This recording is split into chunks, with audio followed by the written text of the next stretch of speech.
This week I'm in the top Polestar 2.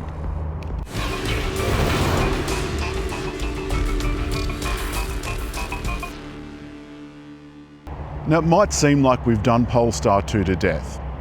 It's an offshoot of Volvo originally, but now it's its own standalone company. As such, it produces really good, high quality sports cars. Now, it's got matrix lights and they're absolute pearlers, and they look very pretty as well. And the black is metallic, but I'm not sure if that shows up on the film. And this is an 82 kilowatt battery with 350 kilowatts worth of power. There are the beautiful Swedish gold Polestar brake calipers and air cap. But that's just a few of the things that you get in this top model. Now, I did a few calculations, and with all of the stuff that's in this car, on the road it was around $93,000, because it's got the performance pack and the lights pack and all of this sort of stuff. All of that extra stuff costs money. But is it worth it? Well, yes. It's got a 0 to 100 of 4.2. There's plenty of room in the back seat, a couple of vents, the seat controls, and some power outlets. And anyone that's been in a Polestar 2 has probably been in one, because they're Ubers. Now, in the back, there's the characteristic Polestar light bar. Everybody can see a Polestar coming a mile off. There's quite a spacious boot, even though it is a little shallow. Some sensible straps, a 12-volt outlet, and there's even this little half a boot, so that your oranges won't roll around too much. At the top of which there's a couple of bag hooks. Underneath, oodles of space for more storage and your cables. There's a lock and close button on the tailgate, and that means that you don't have to schlep around the front when you've got your hands full of Coles bags. And you simply start it by having the key in your pocket and getting in, then closing the door. There's no head-up display, but there is a fairly comprehensive dashboard for the driver, and this superb portrait-style tablet. It does mean the vents are stuck up the top in a kind of awkward spot, but at least they're not directly in your face. The Google interface is fairly easy to use. All of the buttons are where you expect them to be. So let's explore some of these buttons. You can go into the main menu for the vehicle, and this is where you adjust your steering and so forth, creep and the one pedal driving. Let's have that on light. Your driver and assistant settings, your charge settings, and more is just the stuff that you don't really look at very much, interior lights and so forth. But the main page operates like your phone. So a Google phone or an iPhone, people will be very familiar with some of these icons. Have a look at this one. Air quality. It's telling me that the air quality inside is very good. Outside, also very good. And the pollutants are low. But go into performance and you'll see the G meter, for people that want Gs, and that is what passes as a launch control.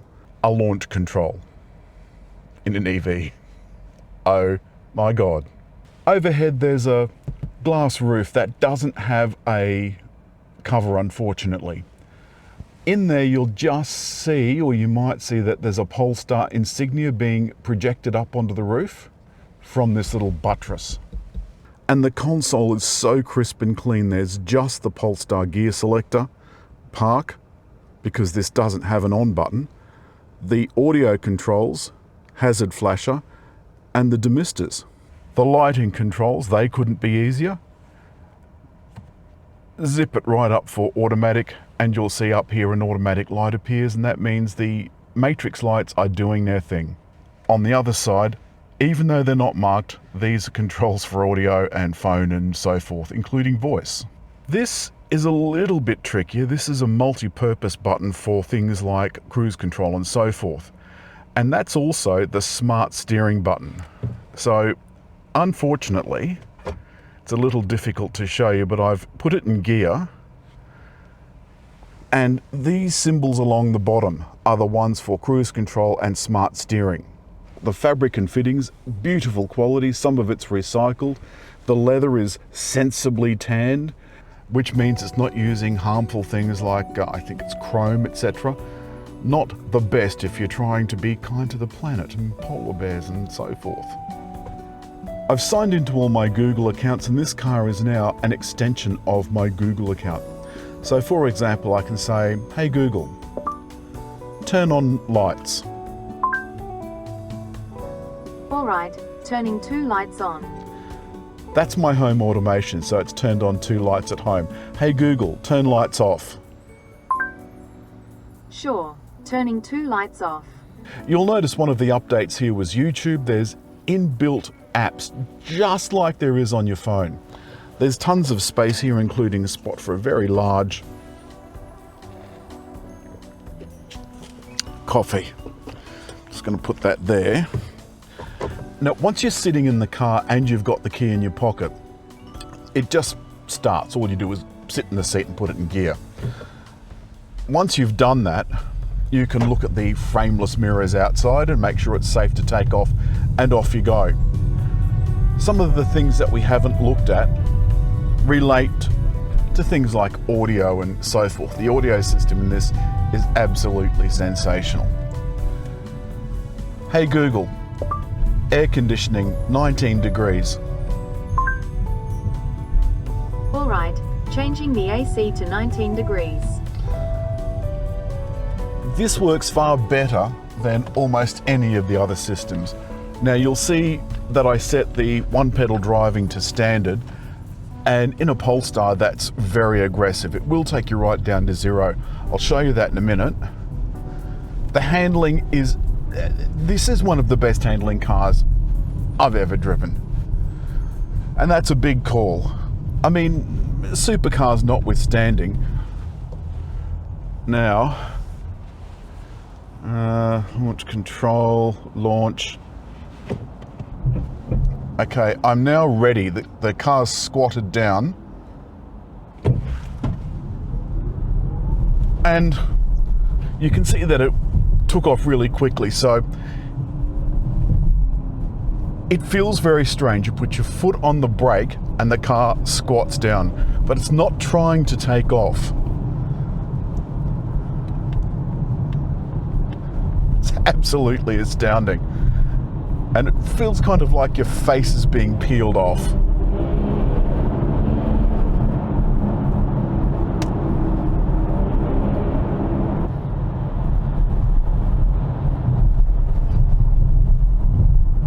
Let me just give those windscreen wipers a blast.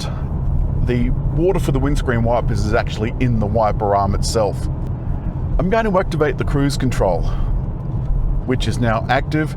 And although it's not marked, the right-hand button is actually the auto steering. So that's actually now steering all by itself, with me just watching. This has got some other really smart things too. It predicts when you might run off the road and prepares itself for an accident.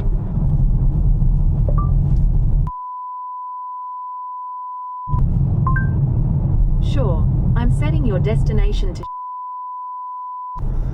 Not only has it set my destination, which was one of my favorites anyway, it's told me what percentage of battery I'll have on arrival and approximately what time I'll arrive. This operating system is Google, so not Android Auto, but a Google OS.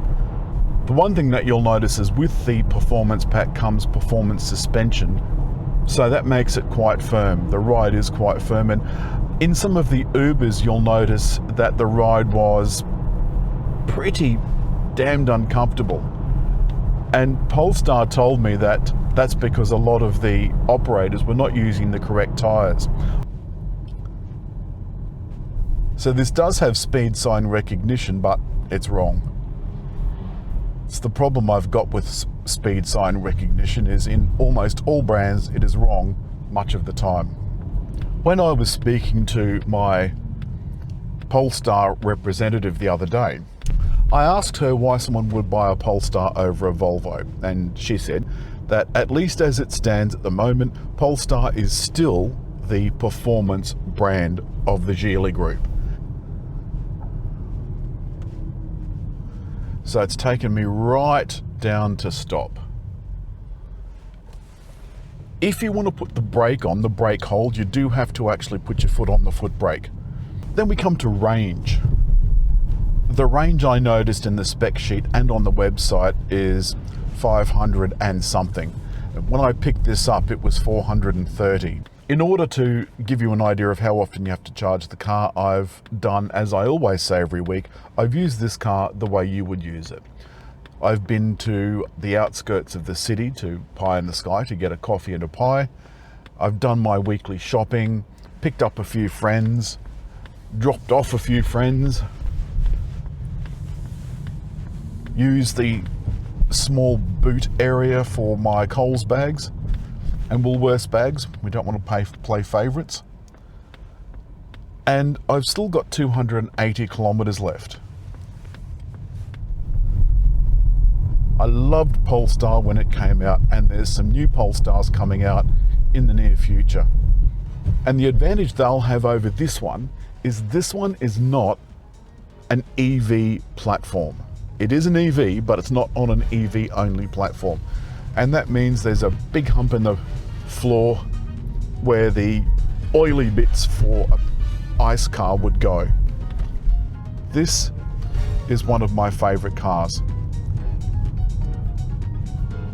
The only EV that I've driven that I like better